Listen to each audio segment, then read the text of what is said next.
დიდი მადლობა უნდა გადავხატო ლევან ნიკოლაძის სახელობის ფონდს,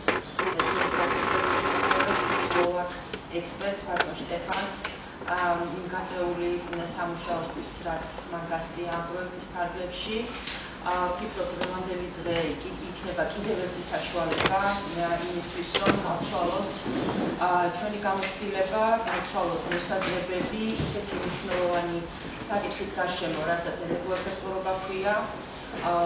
ყველას ძალიან კარგად მოგვეხსენება თუ რა გლობალური გამოწვევების წინაშე იმყოფება დღეს საერთაშორისო საზოგადოება გარემოსდაცვის კუთხით და ვფიქრობ, ეს საკითხი შეთანხმებულია, რომ ენერგოეფექტურობა ეს არის ერთ-ერთი საშუალება, რომელიც ძალიან აქტიურად უნდა იქნეს გამოყენებული, მათ შორის მზარდი განვითარების დასახული მიზნების მისაღწევად. საქართველოში პრაქტიკულად იქმნება პირველი ნაბიჯები ენერგოეფექტურობის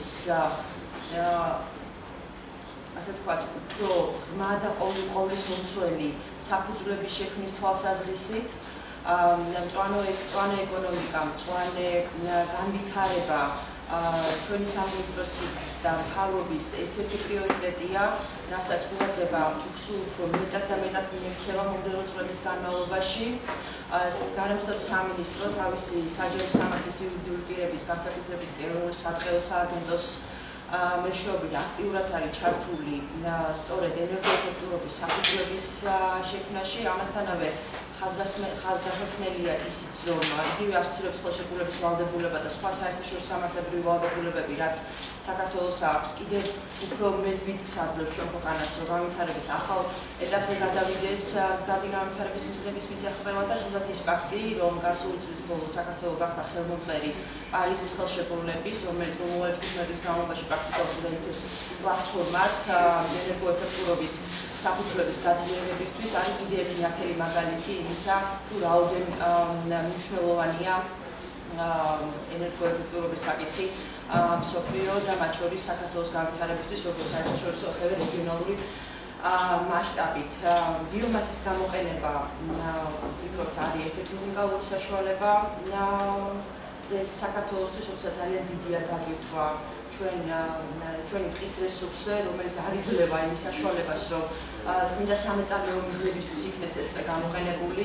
მოგეხსენებათ, მიუხედავად იმისა, რომ საქართველოს ლანდშაფტი არის დაფარული, ჭიდროდ არის დაფარული ტყის კორომებით, ამ ტყის კორომთა უმეტესი ნაწილი გამაგებულია ესეთ ფერდობებზე, რომელიც არის მიუვალი პრაქტიკულად, ხოლო მეორეს მხრივ ამ დღეს აქვს როგორც რეგიონალური, ასევე გლობალური მნიშვნელობა, უნიკალური ლანდშაფტის შენარჩუნება, ჰაერის მდგომარეობის გაუმჯობესება, ხოლო მეორეს მხრივ შუა გამოწვევა მოსახლეობის საქმრობის შეშიფრვის უზრუნველყოფის თვალსაზრისით დაახლოებით 600,000 კუბურ მეტრამდე ჭირდება დღეს საქართველოს მოსახლეობას, რათა მათ მიიღონ ის საქმრობის შეშა და ზოგ შემთხვევაში შეშა, რომელიც მათ ჭირდება ელემენტარულად სახელმწიფო მიზნების მოსაკმაყოფილებლად წლის განმავლობაში, რაც ვფიქრობ და პროექტს ადასტურებს, რომ პრაქტიკულად ბევრად მეტია იმაზე, რისი მოცემა ჩვენ ტყის რესურსებს შეუძლიათ. შესაბამისად, სამინისტრო ძალიან აქტიურად იძებს ყველა გზას, როგორც საერთაშორისო პარტნიორების დახმარებით, ასევე შიდა რესურსის გამოყენებით, რომ გადავიდეთ ბიომასის გამოყენების იმ მეთოდოლოგიაზე, რომელიც საშუალებას მოგცემს, რომ ჩავანაცვლოთ ან შევავსუბუქოთ დაგირთვა ჩვენ ტყის რესურსებზე. ეს დღეობით სამინისტროში უკვე დაწყებულია ძალიან მნიშვნელოვანი პროექტი, რომელიც ბიომასის წარმოებისა და უტილიზაციას ეხება, რომელიც ჯეფის დახმარებით ხორციელდება.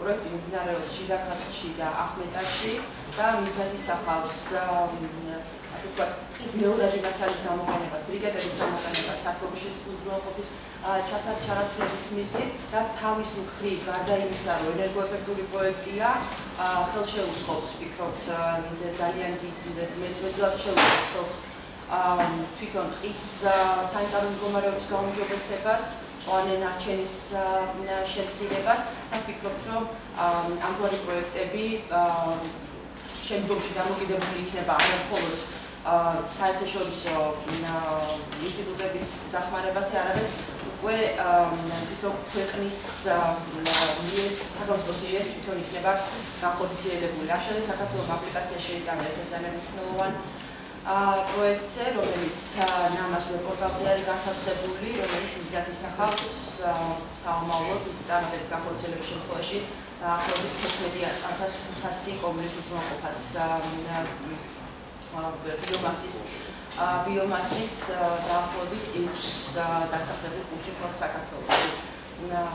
ფიქრობ, ბიუჯეტი გადადგმული ძალიან მნიშვნელოვანია, შესაბამისად ის რომ ჩვენ აღვაწევთ ამ შეხვედრას ლევან მიქელაძის სახელობის ფონდთან ერთად ჩვენი სლოვაკი პარტნიორების დახმარებით, რომ კიდევ ერთი წინ გადადგმული ნაბიჯია ამ კურსით. ძალიან დიდი მადლობა კიდევ ერთხელ, წარმატებულ დღეს გისურვებთ, ვფიქრობ არ შეგაწყვეტეთ თავი ჩემი შესავალით, ჩვენი ექსპერტების მოდით ამასობაში და სიტყვას გადავცემ მას. ძალიან დიდი მადლობა.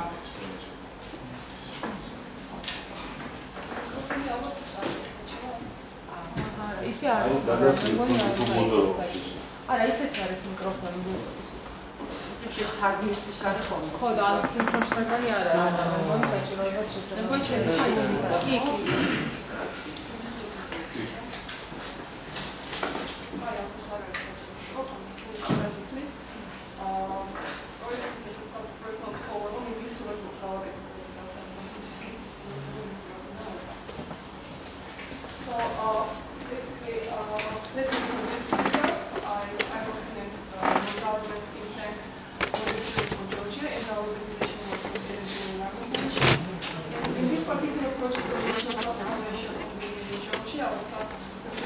Policy recommendations for sustainable use of biomass.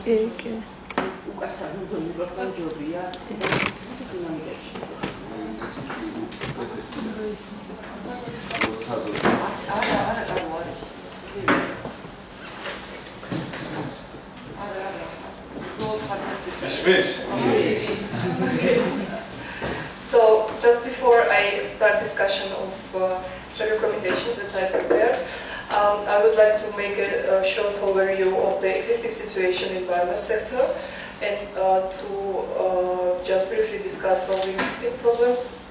Even so, as I think this room maybe specialists that work in these directions are presented, and for you maybe the issues that I want to touch are very, very familiar and discussed many times before, but I think the discussion of recommendations will be better if we will just overview of the existing situation.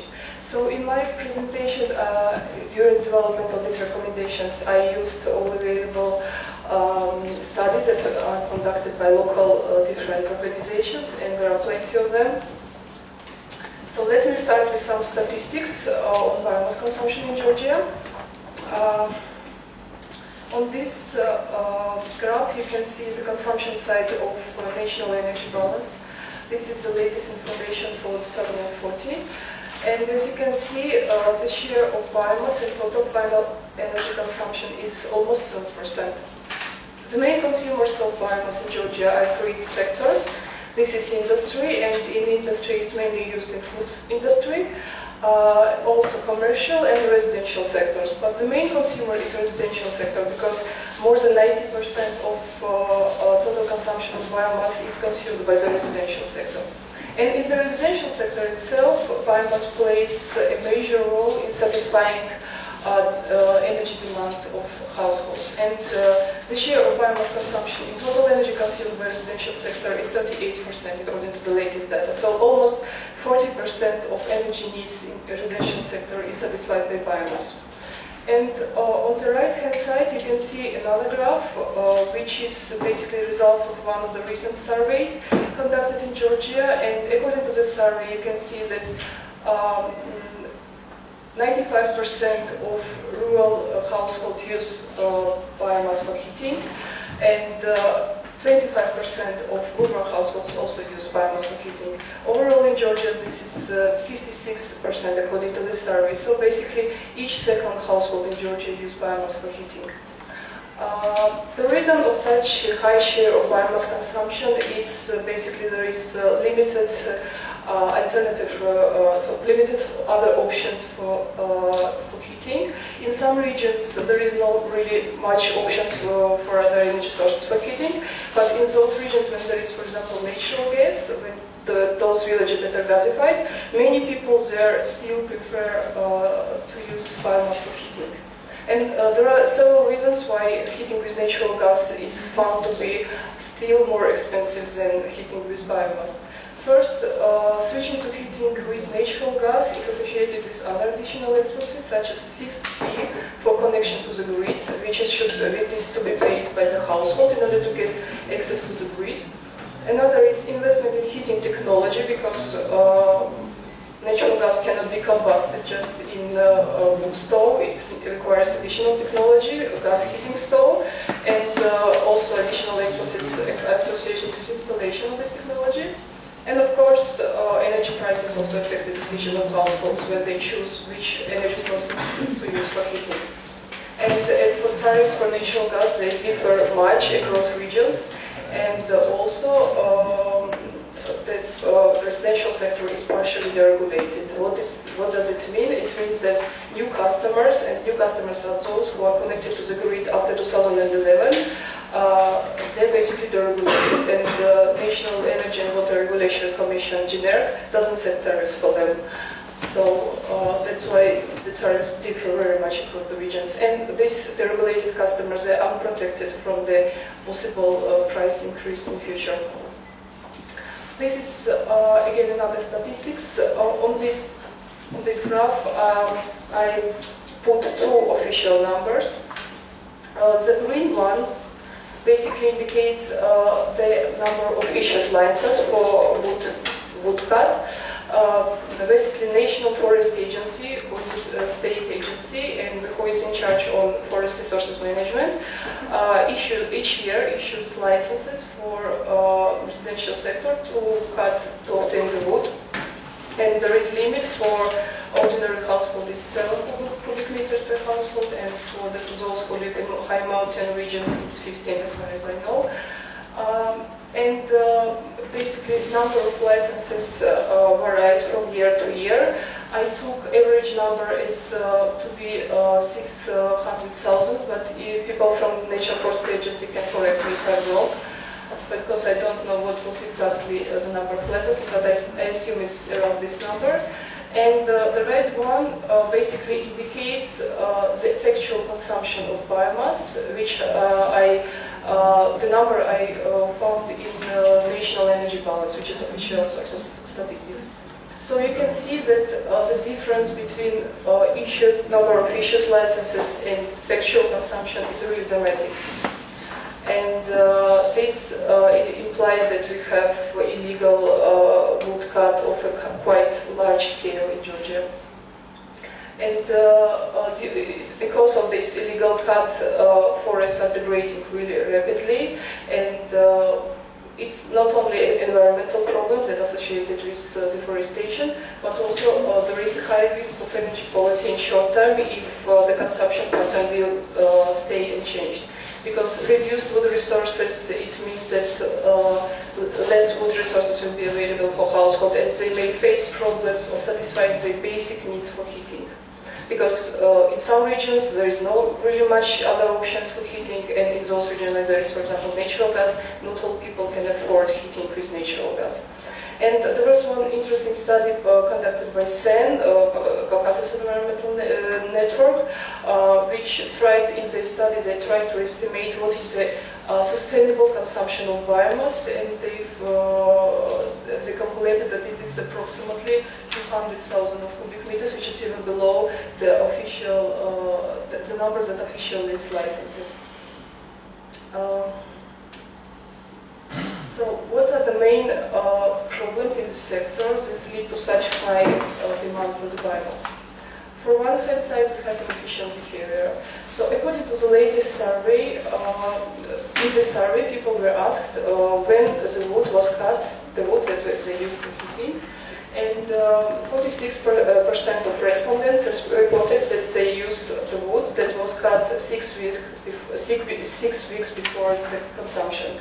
Another 40% reported that they cut wood from 1.5 to 5 months before the actual consumption. And only 14% of respondents responded that they use the wood that was cut 6 months or more before the combustion.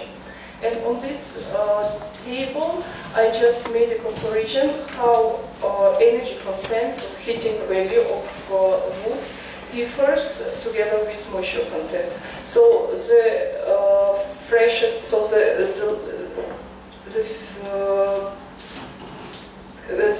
red wood, which was cut like very just before the consumption, has high moisture content, and high moisture content implies that it needs to consume energy to evaporate this water, and only then it can be combusted effectively. So here you can see how it differs. Like the wood that is more or less dry provides 14.7 megajoules per kilogram, and the wood that is kind of newly cut is only 9.8. So we have also an efficiency in behavior, and change of behavior doesn't require really any additional investments, because licenses are already available far beyond the heating season, and people can obtain this food in advance. But there is basically one of the problems is low awareness among the household, because they don't know these issues, and another is wrong perception among the household, because some people say that this fresh newly cut wood is better for heating, and when they were asked why it's better, they said because it burns longer. So they think that since it burns longer, it produces more energy, but in the matter of fact, it's vice versa. Another problem is inefficient technologies that are used in Georgia, and here again some results from the survey. As you can see, 55% of the respondents reported that they use inefficient wood stove, and 44% use relatively efficient one, very popular in Georgia, so-called Svanetians, Svanuri, and only approximately 1% use the most efficient wood stoves. So there is basically 3 main types of wood stoves that use in Georgia, mainly in Georgia in residential sector. Those who heat with biomass, they usually use local heating technologies. They don't usually use like individual central heating boilers that is fueled by biomass. And these local technologies can be divided into 3 groups. One is inefficient type of wood stove with efficiency about 25–30%. And these stoves have relatively short lifetime and quite often have low standards, safety standards as well. Very popular in Georgia, especially in high mountainous regions, so-called Svanetian stove. Its efficiency is up to 50%, and this stove is much more expensive than the inefficient one, but it requires less wood to produce the same amount of heat. And also on the local market, we have production of quite very efficient wood stoves. So their efficiency is up to 80%. And they are presented on the Georgian market, they are produced locally, but the penetration rate of this technology is still very low. However, the price for these technologies is very similar to the price of Svanetian wood stoves.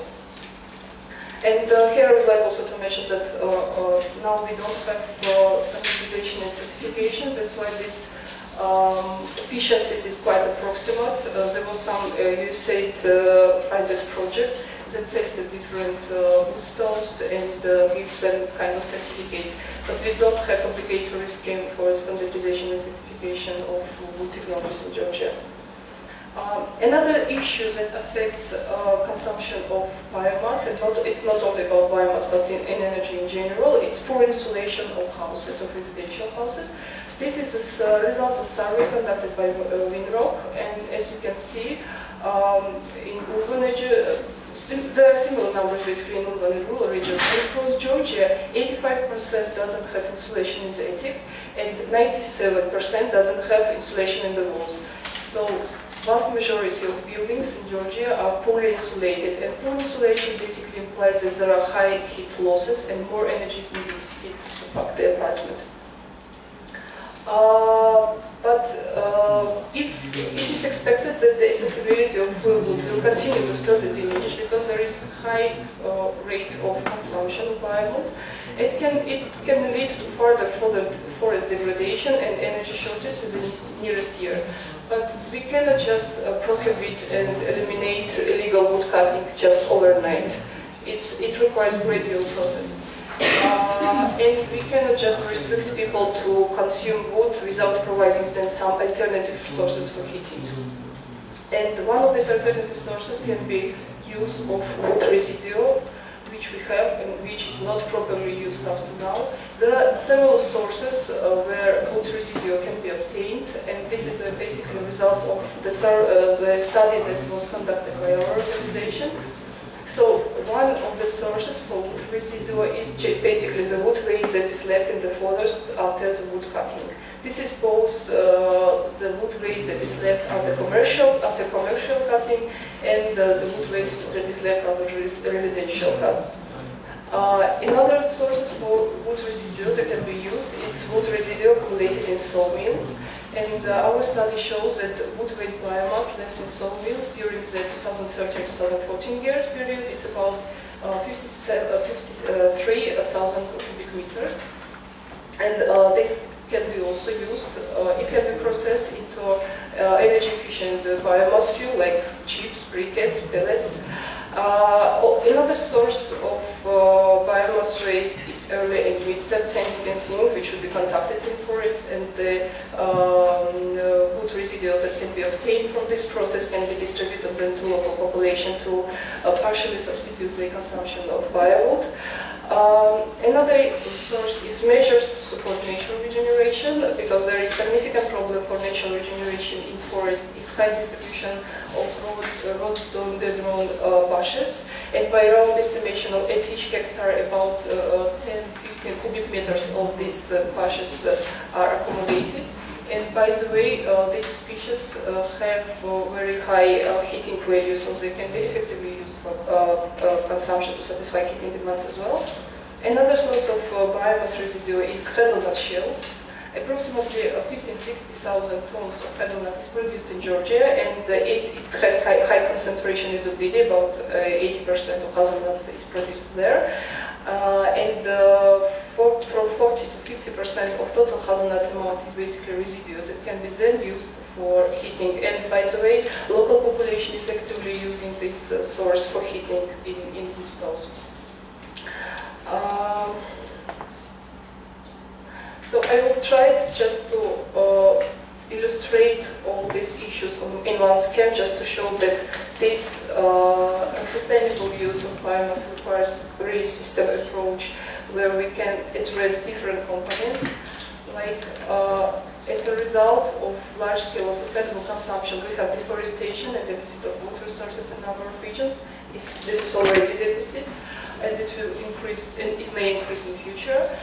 As a result of deforestation, there is a soil erosion, catchment basin degradation, etc. And because of that, there is high risk of natural hazards and other environmental problems. Apart from that, deforestation means that reduction of available wood resources. It can create high risks of energy poverty in some regions. And there are several components that affect high demand for biomass. It's poorly insulated buildings, inefficient combustion technologies and habits, and high cost of heating with alternative energy sources. And in its turn, the results of this, it's low awareness on energy efficiency and undeveloped market for energy efficient and combustion technologies. Basically, all these components are quite complex, and they have its own barriers, its own problems, and can be analyzed in a similar way. But I just wanted to show how state support is important in the development of sustainable use of biomass, because one of the reasons for all of this is the lack of state support, because we don't have energy efficiency legislation, we don't have renewable energy strategy, energy efficiency strategy as well.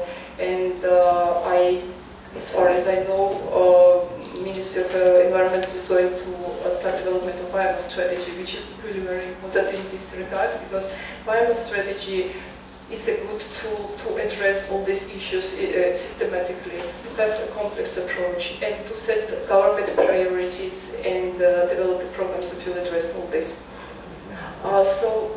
that's why one of the first main recommendation is, of course, that there is need for state support and common vision. Sustainable use of biomass should be considered in countries' energy strategy and renewable energy strategy in particular.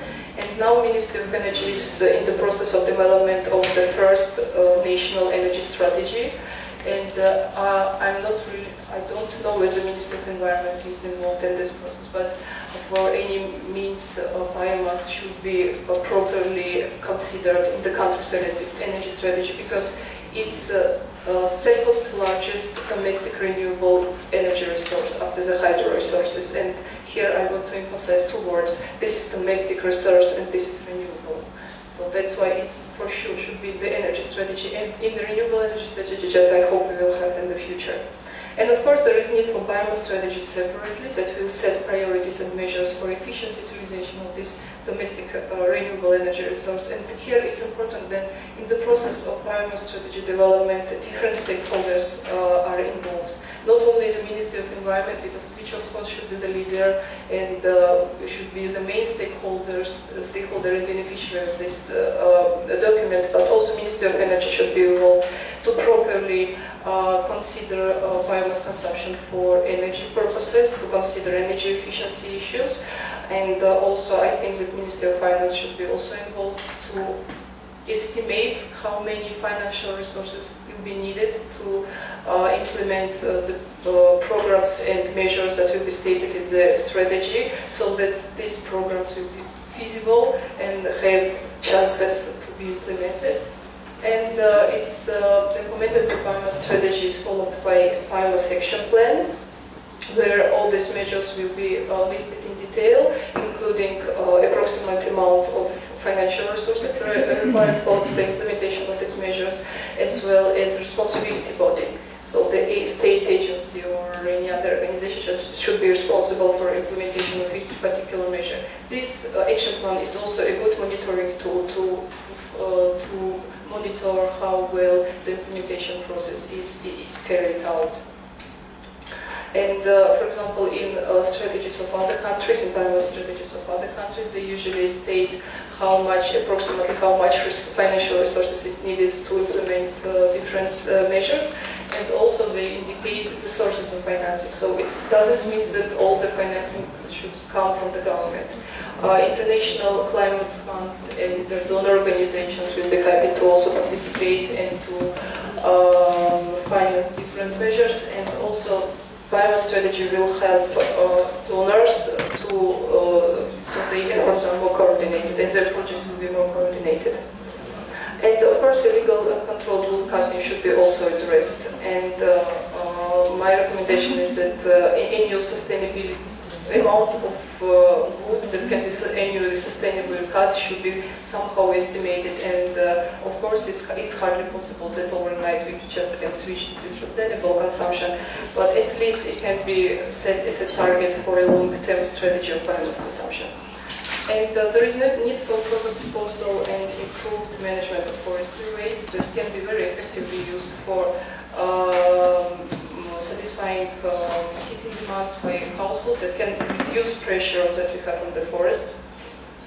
Regular in and early mid-term technical thinning is needed to be carried out, because remote and desired trees, bushes and shrubs can be distributed to local households, and it can partially substitute wood consumption for heating. State support and financial contribution for international donors is needed to support measures for processing wood residue into highly efficient fuel-made materials such as briquettes, wood pellets and chips. Now in Georgia we have very limited production of briquettes and wood pellets, and this market is really a big problem in development. And there is need for not only for financial contribution for international donors, because there is already existing Georgian UNDP is actively involved in this process and provides financial assistance to these companies, but also state support is needed so this to develop these businesses. Forest regeneration is needed, especially in places with deep deforestation problems. And another option that can be considered is energy plantation, so-called energy forestry. This is basically a plantation of fast-growing tree species with high heating value. That can be one of the options for satisfying household demand for good fuel. And this measure is successfully used in other countries. For example, in Belarus, they actively use outdoor species in which grow very fast, and then they cut this wood and use for heating. As for demand side, the recommendations are as follows. Of course, there is need for awareness raising on energy efficiency. So the household need to be informed on energy efficient technologies and their benefits, and on the importance of house insulation. And they also should be informed on efficient behavior, such as the wood cutting. There is also need for development of energy efficient technologies market, energy efficient wood stove in particular. And here, together with information combined, there is need for financial support schemes as well. Because we already have some businesses that produce stoves locally, but this sector doesn't develop in fast, and the penetration, as you can see, the penetration rate of efficient technologies is still low in Georgia. And there is need for certification and standardization body for testing and certification of energy efficient combustion technology, so that people know which wood stove is better and they don't just can rely on the seller in this regard. Also, policy mechanisms support mechanisms are needed to be developed to stimulate households to increase energy efficiency performance of their buildings and the insulation in particular. This recommendation not for the Ministry of Environment, but is basically for the main stakeholders in this regard. It's Ministry of Economy and Sustainable Development that has a department for spatial planning and construction, and there is need for construction norms where energy efficiency will be considered. So at least in the new buildings, the U value of buildings, the U value of low is of walls is lower, and of course there is need for some measures to provide incentives for households to improve the insulation in these buildings as well. And another issue that I would like to touch, it's a very sensitive issue in Georgia. It's direct and indirect subsidies in fossil fuels that we have. And for renewable energy, it's really very difficult to develop when the government subsidizes the fossil fuels. We have subsidies in natural gas in particular. There is direct and indirect subsidies. As direct subsidies, one example of direct subsidies is that from 1990s, in two municipalities, this is Kazbek and Dusheti, people get natural gas for free, almost for free. And the cost of this natural gas is financed by the government. Another example of indirect subsidy is that the government provides cheap natural gas to thermal power plants to generate electricity. And one of the reasons why the government behaves in such a way that it wants to keep more or less stable electricity tariffs. So if it provides natural gas for market price to the thermal power plants, then tariffs for the thermal power plants will increase, and it will affect the final residential electricity tariff as well. But at least maybe we can partially substitute these subsidies with more targeted schemes to support social groups that are really vulnerable to tariff increases, and to address support measures to promote sustainable use of domestic renewable resources. Because development of domestic renewable resources brings not only environmental benefits but economic benefits as well. And I would like to list several policy implications for sustainable use of biomass. So why development of biomass can be really profitable for the government. First, because biomass is a domestic renewable energy source that, if used in a sustainable way, can substantially contribute to reduction of countries' dependency on imported fuels and strengthen countries' energy security. So if people start switching to natural gas, to use of natural gas for heating, then we will increase our consumption volume of natural gas, and as you know, the vast majority of natural gas is imported from the neighboring countries. So basically, it directly affects our country's our energy independency and country's energy security. So why not to use our domestic resource in a sustainable way, and why not to reduce our dependency on imported fuels, and why not to reduce the expenditures on these imported fuels as well. Sustainable production of bioenergy can also reduce energy poverty and contribute to rural development, to increase economic activities and technological advancement. The money that we pay for the natural gas basically just go abroad. It doesn't stay in the country. because we have private companies who are involved in the natural gas supply and distribution. But if you support the production of biomass, then additional businesses will be created. There will be job creations, additional new job places. It will stimulate our local economic activities, and developed businesses, they are all taxpayers, so the budget revenues can be also increased in this way. So this money will stay in the economy.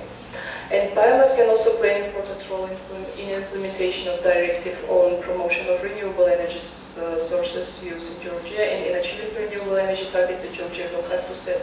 We already signed association agreement, and Georgia took obligation to implement different directives, and among those are directive on renewable energy and directive on energy efficiency. And in this year, in October, as far as I know, Georgia is going to become a member of energy community, and all these directives we will need to implement is a framework of energy community. Also, the timeline and conditions are being negotiated now, and we don't know what will be the renewable energy target for Georgia, but without any doubt the biomass can play an important role in implementation this directive and in achieving this target, because it is renewable energy sources and it's domestic. Under its intended national determined contribution in 2015, Georgia committed to unconditionally reduce its greenhouse gas emissions by 2030 by 15% below the business as usual scenario. And here again, biomass can play an important role, because biomass doesn't emit any additional greenhouse emissions, and switching from other fossil fuels to biomass can reduce our emissions.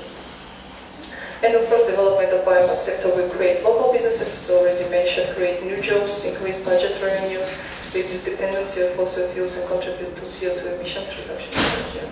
This is mainly all issues that I wanted to say, and if you have any questions, please.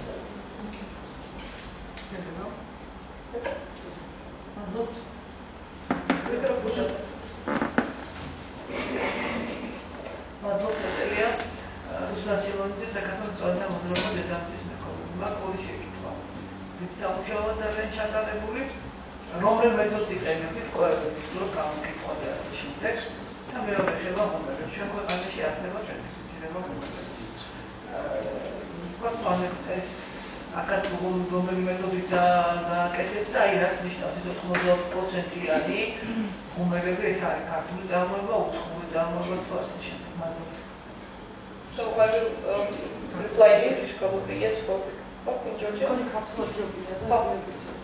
Okay. საქმეებში მე ცალკე კვლევა არ მაქვს ჩატარებული ამ რეკომენდაციისთვის, მე გამოვიყენე ის კვლევები, რომელიც უკვე არსებობს. ის კვლევა, რომელიც ეხება ანუ იმ სტატისტიკურ ინფორმაციას, რომელსაც თქვენ ახსენეთ, ეს არის კვლევა, რომელიც ჩატარდა USAID-ის დაფინანსებით 2014 წელს. და მანდა ის ნამდვილად იყო სამუშაოდ ჩატარებული და მთლიან ყველა რეგიონში იყვნენ მისუდები და 1091 ოჯახი იყო გამოკითხული და ის შედეგები ზუსტად მოიყვანეს. სხვადასხვა კიდევ პარალელურად ჩატარდა მეორე კვლევა, უკვე ვინროკის მიერ არის დაფინანსებული ის კვლევა და საინტერესოა ის, რომ ის კვლევა იყო მუნიციპალიტეტებში ჩატარებული, ანუ ყველა მუნიციპალიტეტში არა, მაგრამ ძირითადად მუნიციპალიტეტებში, ყველაზე დიდ მუნიციპალიტეტებში იყო და შედეგები ამ ორი კვლევის იყო ძალიან მსგავსი. ანუ ეს იმის საშუალება გვაძლევს, რომ დამოვიდა დამოკიდებული კვლევა გვაძლევს მსგავს შედეგებს, ეს ალბათ ასე თუ ისე სანდო მაჩვენებელია. შეიძლება ზუსტი არა, მაგრამ მიუთითებს აშკარად. რაც შეეხება მეორე შეკითხვას, სერტიფიცირებასა ვახსენე ნამდვილად, რომ არ გვაქვს სერტიფიცირება და ეს ნამდვილად პრობლემა არის საქართველოში, იმიტომ რომ ადამიანები, რომელსაც უნდა რომ შეიძინოს ენერგოეფექტური ღუმელი, მიდის ავიცელიავაზე ან სადმე სადაც იყიდება ეს ღუმელები და ეკითხება გამკითხველს, რომ ნამდვილად ეფექტურია თუ არა. გამკითხველის პასუხობს, რომ კი, რა თქმა უნდა, ეფექტურია, მაგრამ რამე სერტიფიკატი ან დამადასტურებელი დოკუმენტი რო ეს ნამდვილად, მაგრამ მაგის ეფექტურობა მაგალითად არის 50% ან არის 40% და იმ სხვა ღუმელის არის 80%. სიტყვაზე, რომ ადამიანს კონდეს რაღაც შედარების, ანუ ინფორმაცია კონდეს ადამიანს, რომ რომელი ღუმელი ჯობია, იქ და მას ურჩევნია, რომ ეკითხოს უფრო ძვირი და უფრო ეფექტური ღუმელი, მაგრამ ამ შემთხვევაში სულად უნდა ენდოს გამკითხვას, იმიტომ რომ არ აქვს ამის სერტიფიცირება და რაც შეეხება მესამე შეკითხვას ენერგოეფექტური გუმელებზე ნამდვილად არის ადგილობრივი წარმოება, მაგრამ იქ ძალიან ცალკე მენეჯმენტის პრობლემა და სხვა პრობლემები. ერთ-ერთი მაგალითი არის ბიოენერგია, თუ იცით ეგეთი საწარმოო, რომელიც საწარმოებს ნამდვილად როგორც იძახიან ეფექტურ ღუმელებს, მაგრამ აქაც არ გვაქვს სერტიფიცირება და სტანდარტიზაცია, ამიტომ ჩვენ არ ვიცით, ჩვენ ვენდობით იმ წარმოებას, რომელიც იძახის, რომ ის ნამდვილად უფრო ეფექტური არის. თუმცა იყო USAID-ის მიერ დაფინანსებული ერთ-ერთი პროექტი, სადაც დატესტეს რამოდენიმე ღუმელი და ერთ-ერთი ღუმელი აი ამ ბიოენერგიის წარმოების საჩვენა 78% ეფექტურობა. რაც უფრო მაღალია, ვიდრე სვანური ღუმელის ეფექტურობა. ძალიან ცუდად ჩაატარეს. ნუ ეგ უკვე მე მაგას ვერ გეწყვეტ რა. შეიძლება ითქვას. რაც შეიძლება ეფექტურობასთან დაკავშირებით სტანდარტების და მეტროლოგიის აგენტო ამას არ აკეთებს, როგორც ეს მათ ევალებათ ასეთი შემოწმებების სტანდარტები. ეჯერობის არშემოს. არა მარტო ამ აგენტოს შეიძლება ევალებოდეს, ასევე GPI-ში მაგალითად არის ლაბორატორია, სადაც შეიძლება დაიტესტოს, ანუ არანაირი ცალკე ლაბორატორიის შექმნაც არც არის საჭირო ამ შემთხვევაში, მაგრამ ხდება. თუმცა ეს საკითხი შეიძლება იყოს ჩადებული ენერგეტიკულ სტრატეგიაში და ნამდვილად შეიძლება ეშველოს, იმიტომ რომ არ ამგონია რომ დიდი რესურსები იყოს საჭირო იმისთვის, რომ სტანდარტიზაცია და სერტიფიკაცია ხონდეს. საქმე ავაშია რეკლამაში. ენერგოეფექტურობაზე საუბრობთ და ენერგოეფექტურობასთან საერთოდ ახლოს არ მოვიდნენ. ენერგოეფექტურობა გულისხმობს იმას, რომ არსებული ენერგია ეფექტურად გამოიყენოს. ჩვენ კიდევ ვეძებთ ახალ წყაროებს, ენერგორესურსებს, რომლებიც იჩავდა და ასე შემდეგ. ის რაც არსებობს, იმას ჩვენ რო ვიყენებთ 17 საუკუნის დონეზე, ამაზე არც ხელისუფლება, არც მთავრობა ამას არ არსებობს. არც სტანდარტ არ მომწონს. ძალიან მინდა ხოდო თან წარმოადგინოთ ხოლმე. კი ბატონო, ახალი გელაზე საქართველოს ტრანზიტა მოძრაობა. ბატონო, ამას არ შემიძლია გამოხმაუროთ, თქო ბოლორებიკას მე ჩემი შესავალი იყო, სწორად იმით დავიწყე, რომ ჩვენ პრაქტიკულად დავიწყეთ ნოლიდან. ენერგოეფექტურობა რა თქმა უნდა ნიშნავს როგორც არსებული წარმოების ეფექტურად გამოყენებას, რედუქციან გამოყენებას, ასევე ახალი საშუალებების მოძიებას. იმიტომ რომ მოგესალმებით სოფიო ვითარდება, ტექნოლოგიები ვითარდება, ხოლო არსებული რესურსები არ არის. მანქანა რომელიც ყავდადის თქო ეს ახალი იყო. შესაბამისად, ვერაფერ დაგეთანხმებით იმაში, რომ სახელმწიფო არაფერს არ აკეთებს, ძალიან ბევრს აკეთებს და პირველი ნაბიჯი კიდევ ერთხელ მინდა ხაზი გავუსვა, რომ 15%-ით ავიჯეთ ჩვენ ემისიების შემცირების ვალდებულებას, საიდან მოდანილი არ იყო. და ის გეგმები, რაც ჩვენ სამთავრობო პროგრამაში გვაქვს და კიდევ ძალიან აქტიურად მუშაობთ ჩვენი საკითხი, როგორც პოლიტიკის სამსახური, ასევე კლიმატის ცვლილების სამსახური და საწყო დეპარტამენტი, ეს პროექტი, რაც ჩვენ ბიომასაზე დავიწყეთ, არის ვფიქრობ პირველი წინ გადადგმული ნაბიჯი. მიუხედავად იმისა, რომ კანონმდებლობაში საფუძვლები ჩადება, იწყება ახლა პროექტის ფარგლებში, მე ვფიქრობ, რომ ჩვენ საერთაშორისო პარტნიორები გვეხმარებიან, რომ პირველი ნაბიჯები გადავხდათ, ეს ძალიან წინ გადადგმული ნაბიჯები, რომ ჩვენ დავიწყეთ ნულიდან. შესაბამისად, რაღაცა შეიძლება ნულიდან იწყებ, არ შეიძლება შედეგი იქონდეს ორ თვეში. შეიძლება. კი ბატონო. ჯერები არ მithქვამს, რომ თავობა არაფერს აკეთებს. მე მეორე ის არ მithქვამს, რომ ახალი ენერგორესურსების ძიება არ არის ენერგოეფექტურობის თემა. გასაგებია ის რაც ჩვენ ჭირს დღეს ამაზე ეს არც საქართველოს არანაკლს განსაკუთრებით არ გარემოდაცავია. ეს არის ძალიანად თავობის გადასაწყვეტი, რომ უნდა მოხდეს რაღაცების სტანდარტიზაცია. არ შეიძლება სახლების მშენებლობა იყოს და არანაირი მოთხოვნა არ ქონდეს მას, როგორი უნდა იყოს ეს ბინა მოსახლეობისათვის.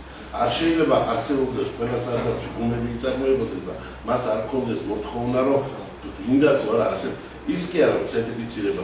არა, არ მოაწარმოებს მან ისეთი ევრო მე-6 თუ მე-7-ზე მიწოდა.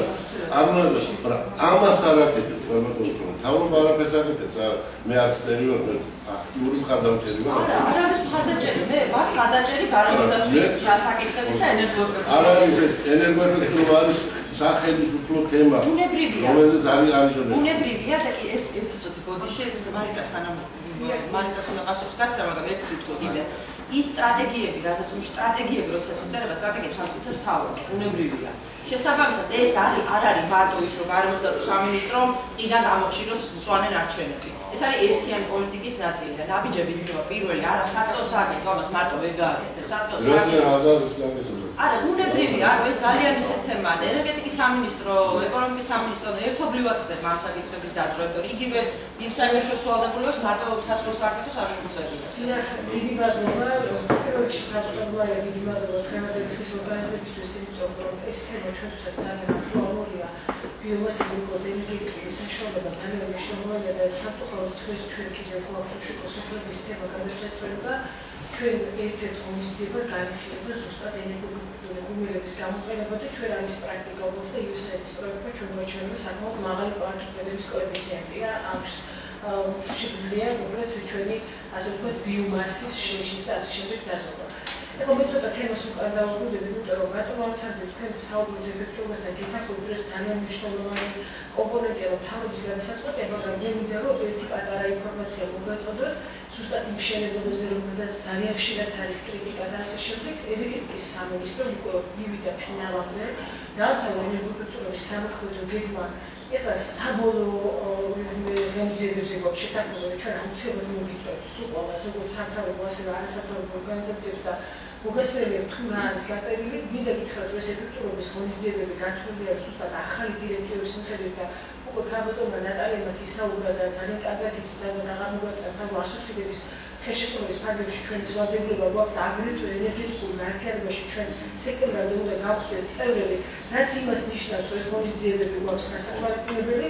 პირველი ეროვნული ენერგოეფექტურობის სამოქმედო გეგმა ითვალისწინებს როგორც მშენებლობაში ეფექტური სტანდარტებს, აგრეთვე საყოფაცხოვრებო საქმიანობაში, აგრეთვე იგულისხმებს გენერაციის ობიექტებში და ასე შემდეგ და შემდეგ მათ შორის შეშლის თემის გადაჭრას და რეკომენდაციებში, რომელიც სავალდებულოები იქნება მუნიციპალიტეტებს აუცილებლად მიეწოდებათ ინფორმაცია, რომ ეფექტურად გამოიყენონ ეს რესურსი. ასე რომ ეს ჩვენ გვაქვს, ეს არის ვალდებულება ენერგეტიკის სამინისტროსთან ერთად ჩიბერ ქარაშოვის გარემოს დაცვისა და ბუნებრივი რესურსების დაცვის სამინისტრო, ეკონომიკის სამინისტრო და ყველა ის დაინტერესებული მხარე, რომელმაც მიიღო მონაწილეობა. ასე რომ ჩვენ დაახლოებით აპრილის ბოლოს გვექნება საბოლოო ანგარიში და წარდგებით ჩვენი ანგარიში ანუ ეს პროგრამა რასაკვირველია გადაიჭრა. მე ვფიქრობ, ბატონო, გადაიჭრა, რომ ეს არის ბარდიგულო, რომელიც ქვეყანასთან შესაძლებელი და დარგობრივი სამინისტროები ამაზე არიან პასუხისმგებელი. რაც შეეხება დღევანდელ თემას, ბარემ ვისარგებლებ შეხვედრით, ამასთან დაკავშირებით კიდევ ჩვენთვის ძალიან სასიამოვნო იყო ის, როცა ზიუდები განაცხადა სტრატეგიის გაკეთებას აპირებით, ჩვენ ვაპირებთ უახლოეს მომავალში განახლებადი ენერგიების სამოქმედო გეგმის შემუშავებას. ჩვენ კლიმატისთან გვაქვს მოლაპარაკებები და პირველი ნაწილში კლიმატის დაგეხმარება და მეორე ნაწილში განსახლასთან ერთად ჩვენ ვითანამშრომლებთ და citizen-თან გვექნება შეთავაზება, რომ საბოლოოდ იყოს მოყვანილი წესრიგში. ჩვენ ძალიან მიხარია რომ მოვისმენთ უშენ იმდებიდან რომ ეს ბოლოს გვექნება სტრატეგია მომზადებული, იმიტომ რომ განახლებადი ენერგიებში მათ შორის მზე, ქარი, გეოთერმა, ბიომასა არის ძალიან მნიშვნელოვანი საქართველოსთვის და ეს ყველაფერს დაგვეხმარება რომ ჩვენ სამოქმედო გეგმა შევდავთ და 2017 წლის ბოლოს უკვე ჩვენ გვექნება განახლებადი ენერგიის სამოქმედო გეგმა თავისი ბიომასით და ეს იქნება ძალიან მნიშვნელოვანი ეკონომიკური ქვეყნისთვის. დიდი მადლობა. მე ბატონ თამას უნდა მივიცე და მე ბატონ შტეფანს ვთხოვ პრეზენტაცია და მე კიდევ გვექნება დისკუსიისთვის დრო. შეიძლება? დიახ ბატონო. ამას შევიდე საზარომთა ინოვაციური განვითარების ცენტრი. ძალიან კარგი ყველაფერი. მაგრამ ჩემი ღარიბი ინგლისურის გამო შეიძლება გამომშა ციფრი. იმ რეგიონებში, სადაც არის გაზიფიკაცია და ელექტრიფიკაცია ჩატარებული, იმ რეგიონში ხარჯი როგორი არის? თუ იყო ესეც აღია. მაგრამ ის მაგაზე მოგვიანებით მე შევეცდები იყოს. მაგრამ ის კვლევა რადგან არის ესეთი მაღალი მაჩვენებელი, უბრალოდ ანუ სოფლებში რადგან არის სისტემა ჩვენებელი მაღალი, რომ თითქმის 95% იყენებს შეშელს, ეს ნიშნავს, რომ იქ შედის ის გაზიფიცირებული სოფლების გეგმა. ეს ვიცი, მაგრამ ცალკე კვლევა, რომელიც შედარება თუ გაქვს. არა, ეგეთი კვლევა. აქედან გამომდინარე, მინდა შეგახსენოთ ის, რომ წინა ხელისუფლებამ არის საარჩევნო, მე მგონი საარჩევნოდ იყო დაურიგა ყველა ოჯახს თითო-კუბომეტრი, ხო? არა, ბილეთები და ხუთკუბზე. და ბოლოში საერთოდ ეს იყო ძალიან ადრე ხო? ძალიან ადრე. კი, ბატონო. კილოვატებში რო გადავიყვანოთ ახლა ხარჯი მოსახლეს. ვიცით, რომ ჩვენი გენერაცია, ხალბატონ მარიგა ახარე, ჩვენი გენერაცია არის 75% ჰიდროელექტროსადგურები 25 გაზისვების სადგურები და ხარჯი არის თითქმის 17 მილიარდ კილოვატამდე და ეს გამოგენერაცია არის თითქმის 10 მილიარდი კილოვატი. აი დიდი ეჭვი არა ფაქტია, რომ ეს ზედმეტობა 10 მილიარდის ზევით ეს არის შეშის ეკვივალენტი. შესაბამისად, ესე თუ გაგრძელდა, აი ძალიან მეგობრ ქალბატონო მაიაგო, ესე თუ გაგრძელდა ის ფერდობებზე რაც არის, სადაც მიუწვდომელი, ისაც დაიხარჯება, იმიტომ რომ იძულებული არის. იმიტომ შევეკითხე ნატოსის იქ თუ არა, ანუ რას ვიზახებ? ის ფასი გაზის და ელექტროენერგიის იქიდან გამომდინარეობს ზუსტად. და რაც შეეხება ენერგოეფექტურობას, ბატონო აბდულ, ენერგოეფექტურობა არის ელემენტარული ბიზნესი. ის შეხედული ეს არის ბიზნესი. რა ბიზნესია?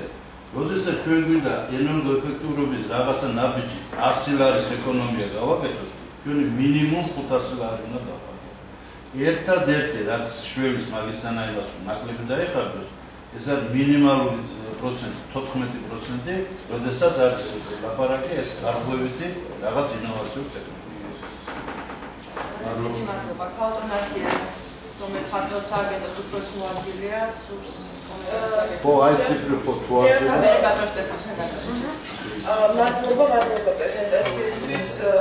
თავშე აღნიშნავ, რომ ძალიან კარგი ამას კიდევ უფრო მეტ დროს რომ ვუთმობ, თუმცა ეს რა თქმა უნდა არის ოშეთის ახალი არც მიმოთხოვა და არც პრეზენტაციები ჩვენ ძალიან დიდი ხარჯით ამაზე ვფიქრე. თქვენ აბსოლუტურად მართალი გზანეთ. მე მეტყველა ხავარ განათლებით და ჩვენ ძალიან დიდი ხანია ვიდექით იმას, რომ საქართველოს ტყეებს მიუხედავად იმისა, რომ 40% ქვეყნის ტყის ფართობია, ტყით დაფარული ტერიტორია, მისი ფუნქციონალური დანიშნულების მიხედვით ჩვენ ვერ გამოვიყენებთ ამას ვერც კომერციული მიზნებისთვის უპირატესწილად და ვერც მით უმეტეს ძირითადად ღუმელში დასაწვავად არაეფექტურად ამას ემატება კიდევ ზემოდან ერთი ფაქტორი. ამიტომ აი იმ ციფრებთან დაკავშირებით სხვათა შორის ჩვენ გვაქვს როგორი პრობლემა, ხო, ხელმისაწვდომი რესურსი. იმ სოფლებში, სადაც არის გაზი ფიცირება, იქ დგება ხელმისაწვდომობა ფასთან მიმართებაში, როდესაც ამდენად დაბალია ბუნებრივი რესურსების შეშაზე ვამბობ ბუნებრივი რესურსების სარგებლობის მოსაკრებელი მიმართებაში სხვა ალტერნატიულ ენერგოწყაროებთან. მეორე არის უკვე ამიტომ ის სოფლებიც კი, რომლებშიც არის ელექტროენერგია და გაზიფიცირება, სწორედაც რომ უპირატესობას ანიჭებენ შეშით გათბობას და უმეტესი წილი ძალიან მცირე რაოდენობით და სენის კვლევა, რომელიც გასულ წელს ჩატარდა, იქ უკვე ციფრებთან დაკავშირებით მე ზუსტად ამაკაცოს ციფრი რომ ზუსტად გითხრათ, თუმცა აუცილებლად შემდეგ მოგაწვდით ამას თუ ამის სრული გეკნება. მეორე მომენტი იგივე ხელმისაწვდომობასთან დაკავშირებით ტყეების ფაქტური მდგომარეობიდან გამომდინარე. მიუხედავად იმისა, რომ შეიძლება ითქვას, რომ მოთხოვნა მოსახლეობის მხრიდან მაინც და მაინც წლების განმავლობაში არ იზრდება, მაინც შეშაზე, ანუ 15 კუბომეტრის ფარგლებში რჩება.